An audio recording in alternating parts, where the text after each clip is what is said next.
Question number 1 है। इस question पे बोला है कि ए किसी काम को 6 दिन पे पूरा कर सकता है तथा बी उसी काम को 8 दिन पे पूरा कर सकता है। ए और बी को मजदूरी के रूप में 140 रुपये प्राप्त हुए। तो आपको बताना है कि उस कार्य हेतु ए को कितने रुपए प्राप्त हुए हैं। ठीक है, आपको क्या बताना है कि जब ए और बी को कितनी मजदूरी मिली है, ए और बी को 140 रुपये मजदूरी के रूप में प्राप्त हुई है, तो आपको बताना है कि इस 140 रुपये पे ए का कितना हिस्सा है, अपने को यह बताना है। तो चलिए इस क्वेश्चन को सॉल्व करते हैं। क्वेश्चन पे क्या बोला है, ए किसी काम को 6 दिन पे तथा बी किसी काम को 8 दिन पे पूरा कर सकते हैं। तो हम यहाँ पे लिख देते हैं ए किसी काम को कितने दिन पे पूरा करता है, 6 दिन पे करता है, और बी किसी काम को कितने दिन पे करता है, 8 दिन पे करता है। यदि मैं आपसे टोटल वर्क निकालने के लिए कहूँ तो आप सभी लोग नहीं निकाल पाएंगे। तो टोटल वर्क यहाँ पे कितना आ जाएगा, तो टोटल वर्क यहाँ पे आ जाएगा 24। 24 कैसे आया है, 6 और 8 का एलसीएम, जो ये 24 है ना, यही इसका टोटल कार्य रहेगा।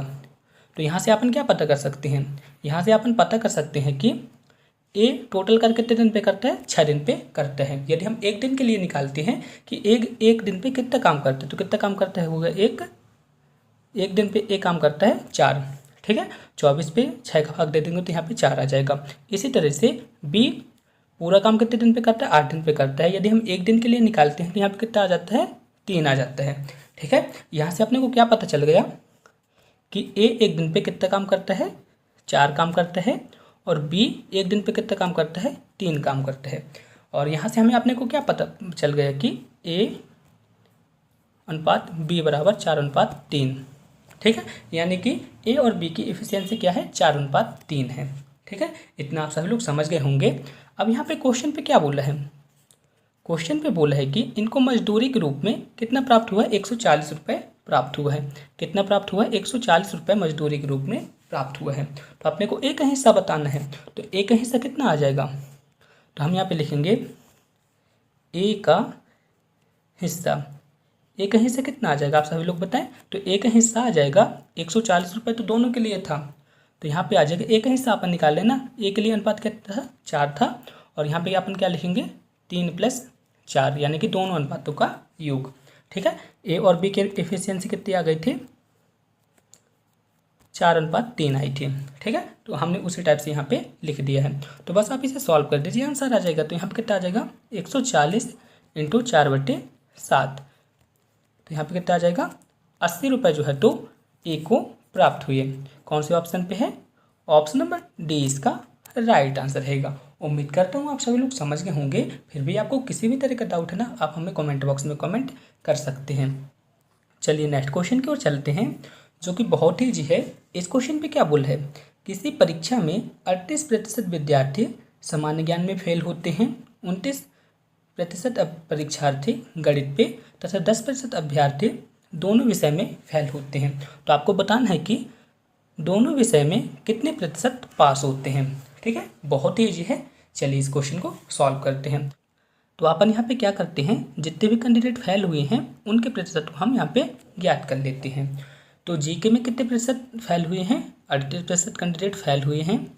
इसके बाद 29% जो है तो मैथ पे फेल हुए हैं, और 10% दोनों पे फेल हुए हैं।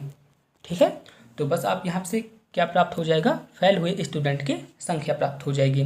तो यहाँ पे कितना आ जाएगा, आप सब लोग ध्यान से देखिएगा। तो 8 9 कितना हो जाएगा, यहाँ पे आ जाएगा 67% - 10%। तो यहाँ पे कितना आ जाएगा टोटल, यहाँ पे आ जाएगा फेल कैंडिडेट की संख्या यहाँ पे कितनी आ जाएगी, 67 में से जब अपन 10 घटा देते हैं तो कितना आ जाता है, 57%।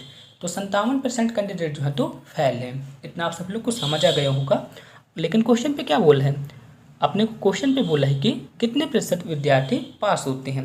तो पास हुए विद्यार्थी कितने आ जाएंगे, तो अपन पास हुए विद्यार्थियों को कैसे निकालेंगे, हम यहाँ पे लिखेंगे पास कैंडिडेट। तो पास कैंडिडेट कितने रहेंगे, 100 माइनस फेल हुए अभ्यर्थी कितने हैं, 57%। तो बस आप इसे घटा दीजिए, आंसर आ जाएगा। तो 100% से जब अपन 57% घटा देंगे तो कितना आ जाएगा, तो यहाँ पे आ जाएगा 43%।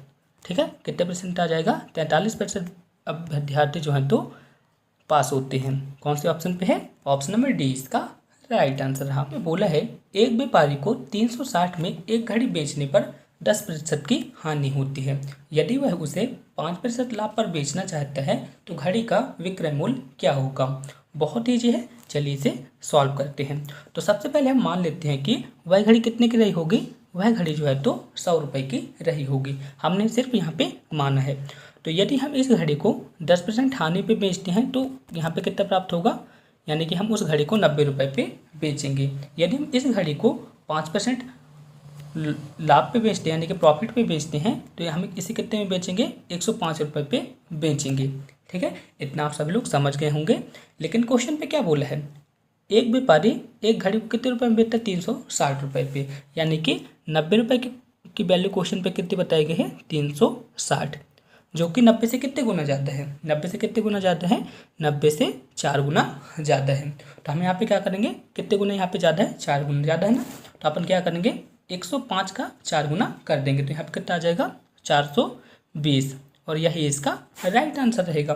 कौन से ऑप्शन पे है, ऑप्शन नंबर ए इसका राइट आंसर रहेगा। उम्मीद करता हूँ आप सभी लोग समझ गए होंगे। फिर भी आपको किसी भी तरह का डाउट है आप हमसे कमेंट बॉक्स में पूछ सकते हैं, मेरे को टेलीग्राम पे मैसेज कर सकते हैं, या फिर इंस्टाग्राम आईडी पे मैसेज करके मुझसे पूछ सकते हैं।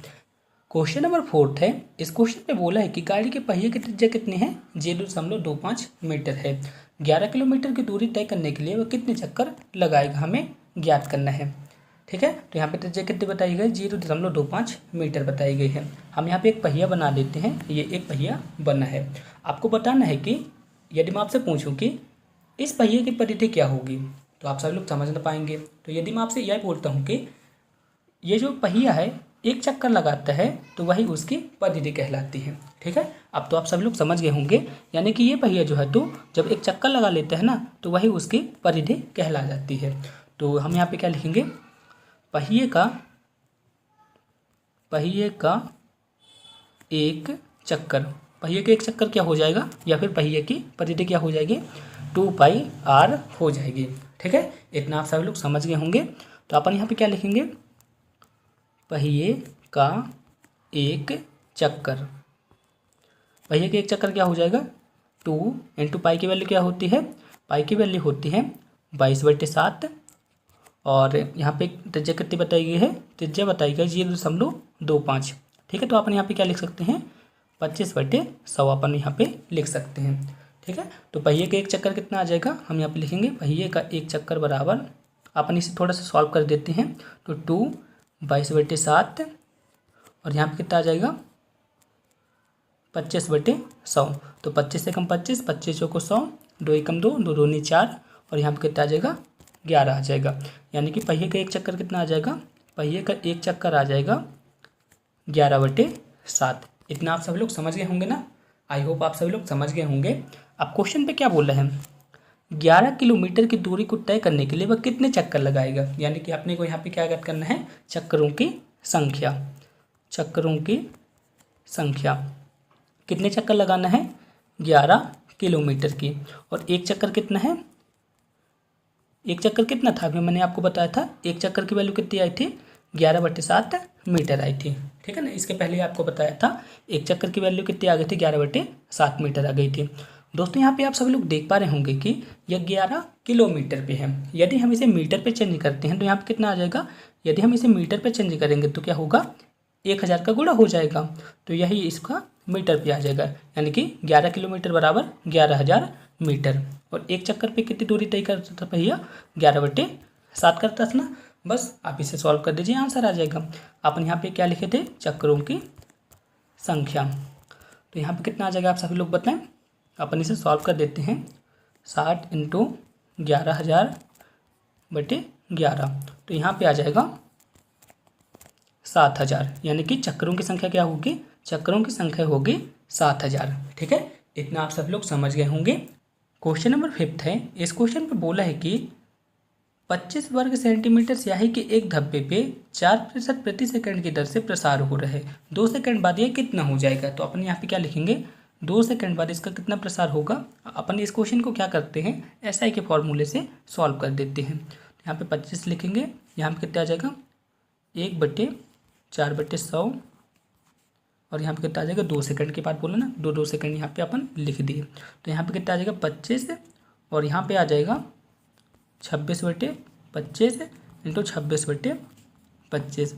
आप सब लोग इसे सॉल्व कर दीजिए। तो यहाँ पर कितना आ जाएगा 676 पे। यदि अपन 676 पे अपन किसका भाग देंगे 25 का भाग दे देंगे तो कितना आंसर आ जाएगा 27.04 वर्ग सेंटीमीटर। ठीक है, आप सब लोग इसे सॉल्व कर लीजिएगा। कौन से ऑप्शन पे है, ऑप्शन नंबर ए इसका राइट आंसर रहेगा। बहुत ईजी क्वेश्चन था। अपन इस क्वेश्चन को किस टाइप के फॉर्मूले से सॉल्व किया है, CI के फॉर्मूले से सॉल्व किया था। ठीक है, अपन क्या कर दिए थे, जो 25 है ना 25 को अपन P मांग लिए थे। CI का फॉर्मूला क्या होता है, CI बराबर P 1 + R/100/n।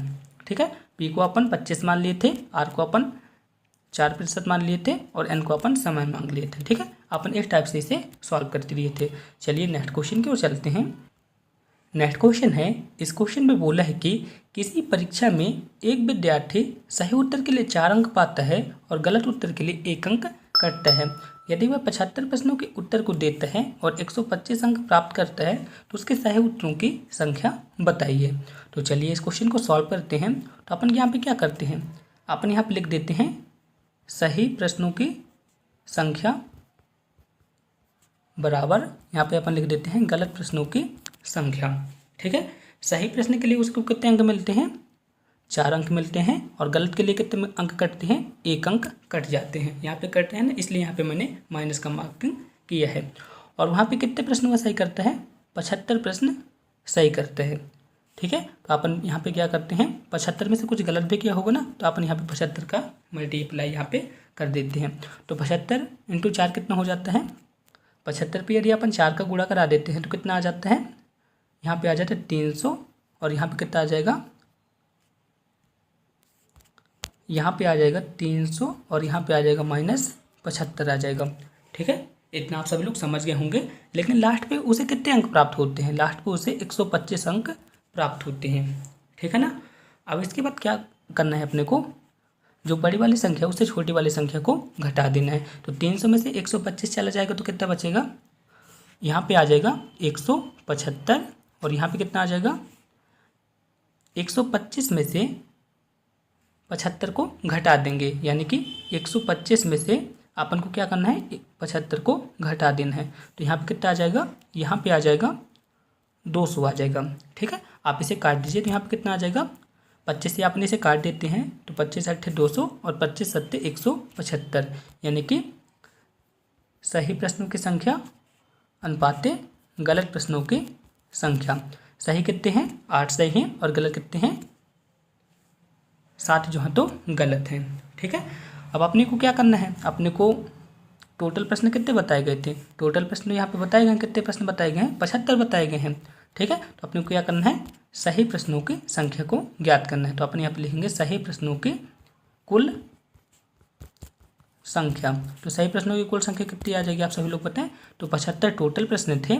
सही के लिए अपन क्या करेंगे, सही प्रश्न कितने थे अनुपात पे 8 सही थे और दोनों अनुपातों का यहाँ पे कितना हो जाएगा 8 + 7। ठीक है, तो यहाँ पे अपन क्या लिखेंगे 75 इंटू 8/15। तो यहाँ पे अपन क्या करेंगे 15 एकम 15, 15 पने 75। तो 5 और 8 का आपस में गुणा करा देंगे कितना आ जाएगा 40 आ जाएगा। ठीक है, कौन से ऑप्शन पे सही है, ऑप्शन नंबर बी इसका राइट आंसर रहेगा। यदि अपन गलत प्रश्नों की संख्या निकालना होता तो अपन क्या करते हैं, तो अपन यहाँ पे निकाल देते हैं गलत प्रश्नों की संख्या। गलत प्रश्नों की संख्या कितनी आ जाएगी, टोटल क्वेश्चन कितने थे 75 थे और अनुपात कितना था गलत के लिए पहले 7 था और दोनों अनुपातों का जो यहाँ पे कितना आ जाएगा 15 आ जाएगा, 15 7 75 और यहाँ पे 35 जो है तो उसके गलत आंसर थे। ठीक है, आई होप आप सभी लोग समझ गए होंगे। सही प्रश्न कितने थे, सही प्रश्न 40 थे और गलत कितने आ गए हैं 35 आ गए हैं। ठीक है, इस तरह से आप सभी लोग चेक भी कर सकते हैं 40 और 35 कितने हुए 75, इसका आप सभी लोग यहाँ पे चेक कर सकते हैं। तो इसका राइट आंसर क्या था, ऑप्शन नंबर बी 40 जो है तो इसके सही आंसर थे। आई होप आप सभी लोग इसे अच्छी तरह समझ गए होंगे। चलिए नेक्स्ट क्वेश्चन की ओर चलते हैं। नेक्स्ट क्वेश्चन है, इस क्वेश्चन में बोला है कि एक थैली पे 1 रुपये 50 पैसे तथा 10 पैसों के सिक्के कितने हैं 3:4:10 हैं। इनका कुल मूल्य कितना है 102 रुपये है। तो 10 पैसों के सिक्का हमें ज्ञात करना है। तो चलिए इस क्वेश्चन को सॉल्व करते हैं। अपन यहाँ पे लिख देते 1 पैसे 50 पैसे और यहाँ पे अपन क्या लिख देते हैं 10 पैसे। इसके अनुपात क्या है 3:4:10 है। तो हमने मान लिया कि 1 रुपये के सिक्कों की संख्या कितनी हो गई 3x हो गई, 50 पैसों के सिक्के की संख्या कितनी हो गई 4x हो गई, और 10 पैसों के सिक्कों की संख्या कितनी हो गई 10x हो गई। ठीक है, इतना आप सभी लोग समझ गए होंगे। हमने यहाँ पे सिर्फ माना है कि 1 रुपये के सिक्कों की संख्या 3x है, 50 पैसों के सिक्कों की संख्या 4x है, और 10 पैसों के सिक्कों की संख्या 10x है। अब आपको एक काम करना पड़ेगा, आपको क्या करना पड़ेगा, जैसे यहाँ पे 50 पैसे ना, 50 पैसे को आपको रुपए पे कन्वर्ट करना पड़ेगा। तो आप इसे कैसे रुपए में कन्वर्ट करेंगे, तो 50 पैसे को अपन क्या लिख सकते हैं 1/2 रुपये लिख सकते हैं ना, और 10 पैसे को अपन क्या लिख सकते हैं 1/10 रुपये लिख सकते हैं। ठीक है, तो बस यहाँ पे आंसर आ जाएगा। तो अपन यहाँ पे क्या करेंगे, आप इसे थोड़े से सॉल्व कर दीजिए। तो यहाँ पे 2x आ जाएगा और यहाँ पे कितना आ जाएगा 1x आ जाएगा।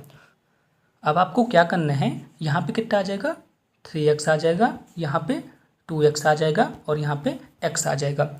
इनका कुल मूल्य कितना बताया गया है 102 रुपये, यानी कि 3x plus 2x plus x बराबर यहाँ पे कितना बताया गया 102 रुपये बताया गया है। बस आप इसे सॉल्व कर दीजिए, आंसर आ जाएगा। तो यहाँ पे कितना आ जाएगा 3 2 5 5 1 6, 6x बराबर 102। तो x की वैल्यू कितनी आ जाएगी, x की वैल्यू आ जाएगी 17। x की वैल्यू कितनी आ गई 17 आ गई। और आपको बताना है कि 10 पैसों के सिक्कों की संख्या कितनी थी, 10 पैसों के सिक्कों की संख्या थी 10x। क्वेश्चन में पहले मैं आपको पहले ही बता दिया था 10 पैसे के सिक्के की संख्या कितनी है 10x है। तो आपको यहाँ पे x की वैल्यू तो पता ही चल गई है। तो अपन यहाँ पे क्या लिखेंगे 10 पैसों के सिक्कों की संख्या कितनी आ जाएगी 10 × 70। तो यहाँ पे कितना आ जाएगा 170 जो है तो 10 पैसों के सिक्कों की संख्या है। कौन से ऑप्शन पे है, ऑप्शन नंबर डी इसका राइट आंसर रहा। नेक्स्ट क्वेश्चन है, इस क्वेश्चन पे बोला है कि वह न्यूनतम संख्या ज्ञात कीजिए जिसपे 9, 11, 13 से भाग देने पर 1, 3, 5 शेष बचता है। चलिए इस क्वेश्चन को सॉल्व करते हैं। ठीक है, तो यहाँ पे संख्या कौन कौन सी है 9, 11, 13 और शेष कितने कितने बचते हैं 1, 3, 5। ठीक है, अपन सबसे पहले क्या करते हैं 9, 11 और 13 का एलसीएम ले लेते हैं। 9, 11, 13 का एलसीएम ले लेंगे तो कितना आ जाएगा 9, 11, 13 का एलसीएम ले लेंगे तो कितना आ जाएगा 1287 आ जाएगा। ठीक है, अब आपको एक चीज़ चेक करना पड़ेगा, यहाँ पे अंतर समान है कि नहीं है। ठीक है, तो अपन अंतर समान कैसे चेक करेंगे, जैसे 9 यहाँ पे लिखा है ना और यहाँ पे 1 लिखा है, तो 9 में से 1 को घटा देंगे तो कितना आ जाएगा 8 आ जाएगा।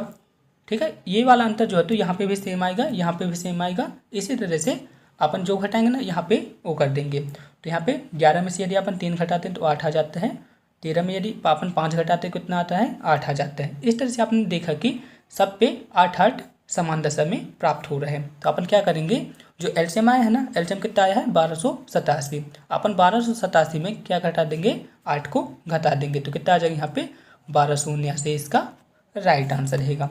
कौन से ऑप्शन पे है, ऑप्शन नंबर सी इसका राइट आंसर रहा। नेक्स्ट क्वेश्चन है, किसी बाग में 15,625 वृक्ष है, वृक्ष प्रत्येक पंक्ति में वृक्षों की उतनी ही संख्या है जितनी पंक्तियां हैं, तो पंक्तियों की संख्या कितनी है। इंपॉर्टेंट क्वेश्चन है और बहुत ही ईजी है। तो इस पर आपको कुछ नहीं करना है, आपको क्या करना है टोटल वृक्ष कितने हैं 15,625, इसका आपको वर्गमूल ले लेना है। तो इसका वर्गमूल कितना आता है 125 आता है, यही इसका राइट आंसर रहेगा। नेक्स्ट क्वेश्चन है जो कि बहुत ज़्यादा इंपॉर्टेंट है। इस क्वेश्चन पे क्या बोल रहा है आप सब लोग ध्यान से देख लीजिए। इस टाइप के क्वेश्चन आपके एग्जाम पे जरूर आता है। तो यहाँ पे एक फार्मूला वाला क्वेश्चन है, फार्मूला यहाँ पे क्या लगेगा a³ - b³ a² + ab + b³। इसकी वैल्यू क्या होती है a - b होती है। और यहाँ पे a की वैल्यू कितनी बताई गई है, a की वैल्यू यहाँ पे बताई गई है 0.05 और b की वैल्यू यहाँ पे कितनी बताई गई है 0.04। बस आपको क्या करना है a - b पे रख देना है तो आंसर आ जाएगा। तो अपन a - b करेंगे तो कितना आ जाएगा, a की वैल्यू कितनी थी 0.05 और यहाँ पे b की वैल्यू कितनी थी 0.04, तो यहाँ पे कितना आंसर आ जाएगा 0.01। ठीक है, ऑप्शन नंबर कौन सा सही रहेगा, ऑप्शन नंबर सी इसका राइट आंसर रहेगा। उम्मीद करता हूँ हमारी यह वीडियो आपको पसंद आई होगी। यदि आपको इस वीडियो का PDF प्राप्त करना है तो आप हमारे टेलीग्राम ग्रुप से जुड़ सकते हैं। मेरे टेलीग्राम ग्रुप का नाम है एग्जामरेज, आप सब लोग देख सकते हैं। मेरे फेसबुक ग्रुप का नाम है एग्जामरेज और मेरे इंस्टाग्राम आईडी का नाम है एग्जाम ब्रिज। आप सब लोग इन प्लेटफॉर्म से जुड़ के इस वीडियो का पीडीएफ प्राप्त कर सकते हैं और इन सभी प्लेटफॉर्म पे मैं रेगुलर क्विज़ेस कराता हूँ जो आपके एग्जाम के लिए बहुत ज़्यादा इंपॉर्टेंट है। दोस्तों, यदि आपको एग्जाम से रिलेटेड किसी भी तरह की प्रॉब्लम आती है तो आप हमसे इस मेल पे संपर्क कर सकते हैं। Thank you. जय हिंद, वंदे मातरम। दोस्तों, अगर आपको इस वीडियो का पीडीएफ प्राप्त करना है तो आप हमारे टेलीग्राम ग्रुप से जुड़ सकते हैं। लिंक मैंने इस वीडियो के डिस्क्रिप्शन में दे दी है, आप वहां से जाके इस वीडियो का पीडीएफ प्राप्त कर सकते हैं। दोस्तों, हमारी यह वीडियो आपको कैसी लगी प्लीज़ कमेंट बॉक्स में बताएं। इस वीडियो को अपने दोस्तों के साथ ज़्यादा से ज़्यादा शेयर करें ताकि उनके प्रिपरेशन भी अच्छी हो सके। मिलते हैं नेक्स्ट वीडियो पे, तब तक के लिए थैंक यू।